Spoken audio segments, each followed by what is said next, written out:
আসসালামু আলাইকুম প্রিয় দর্শক, আশা করি আপনারা সবাই ভালো আছেন আল্লাহর রহমতে। এইমাত্র পাওয়া আবহাওয়া দপ্তর থেকে আজকের সবচেয়ে গুরুত্বপূর্ণ খবর। আগামী সপ্তাহে বন্যার আশঙ্কা। বঙ্গোপসাগরে বুকে তৈরি হচ্ছে ঘূর্ণিঝড় রিমাল। বৃহস্পতিবার পর্যন্ত বৃষ্টির পূর্বাভাস। এছাড়া আগামী 24 ঘন্টায় দুই বাংলার বিভিন্ন জেলায় ধেয়ে আসছে বিক্ষিপ্ত বজ্রসহ ভারী ঝড় বৃষ্টি, এমনটা জানাচ্ছেন আবহাওয়া দপ্তর। আজ ও আগামীকাল কোন কোন জেলার আবহাওয়া কেমন থাকতে পারে জানিয়ে দেব সম্পূর্ণ বিস্তারিত ভিডিওতে সঙ্গে থাকুন। আর সবার আগে সর্বপ্রথম সঠিক আবহাওয়ার খবর জানতে আমাদের চ্যানেলটিকে সাবস্ক্রাইব করে রাখুন। এবার জেনে নিন এক নজরে।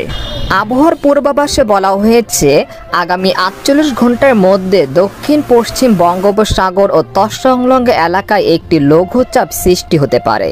পরবর্তী সময় এটি নিম্নচাপে রূপ নিতে পারে। সেই সঙ্গে সারা দেশে বৃষ্টির আভাস দিয়েছে আবহাওয়া দপ্তর। এছাড়া গত 24 ঘন্টায় দেশের সব বিভাগেই কম বেশি বৃষ্টিপাত হয়েছে। এ সময় দেশের সর্বোচ্চ বৃষ্টিপাত রেকর্ড করা হয়েছে বরিশালের খেপুপাড়ায় 121 মিলিমিটার।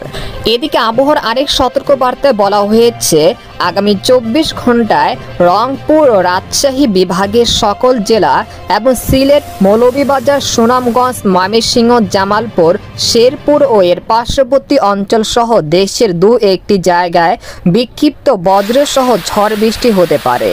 তবে আগামী 25 থেকে 30 মে দেশ জুড়ে প্রবল ভারী বর্ষণ হতে পারে।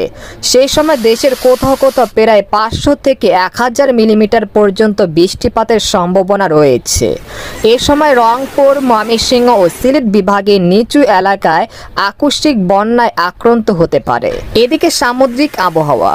বর্তমানে বঙ্গোপসাগর স্বাভাবিক আছে, তবে আগামী 24 ঘন্টার মধ্যে বঙ্গোপসাগর ধীরে ধীরে উত্তাল হতে শুরু করবে। সেই সাথে দক্ষিণ পশ্চিম বঙ্গোপসাগরে একটি লঘুচাপ তৈরি হতে যাচ্ছে। এই লঘুচাপটি এরিয়াটির শুরুতে উত্তর পূর্ব দিকে সঞ্চারিত হতে পারে এবং 24 বা 25 তারিখের মধ্যেই ঘূর্ণিঝড়ে পরিণত হতে পারে। যদি এটি ঘূর্ণিঝড়ের রূপ নেয় তাহলে এর নাম হবে ঘূর্ণিঝড় রেমাল। এ বিষয়ে আরও বিস্তারিত আসছে সামনের ভিডিওতে।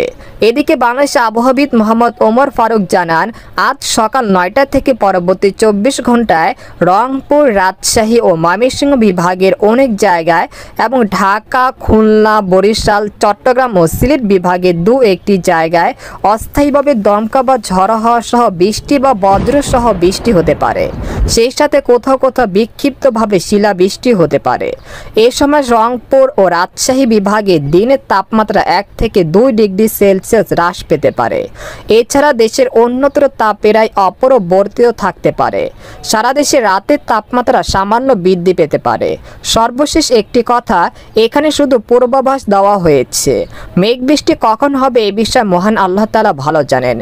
আমরা শুধু ধারণা দিতে পারি, বাকিটা মহান আল্লাহ তাআলার হুকুম হলে হবে, না হলে কিছু করার নেই। আজকের মতো এখানে বিদায় নিলাম। দেখা হবে পরের ভিডিওতে। সেই পর্যন্ত আমাদের সাথে থাকুন।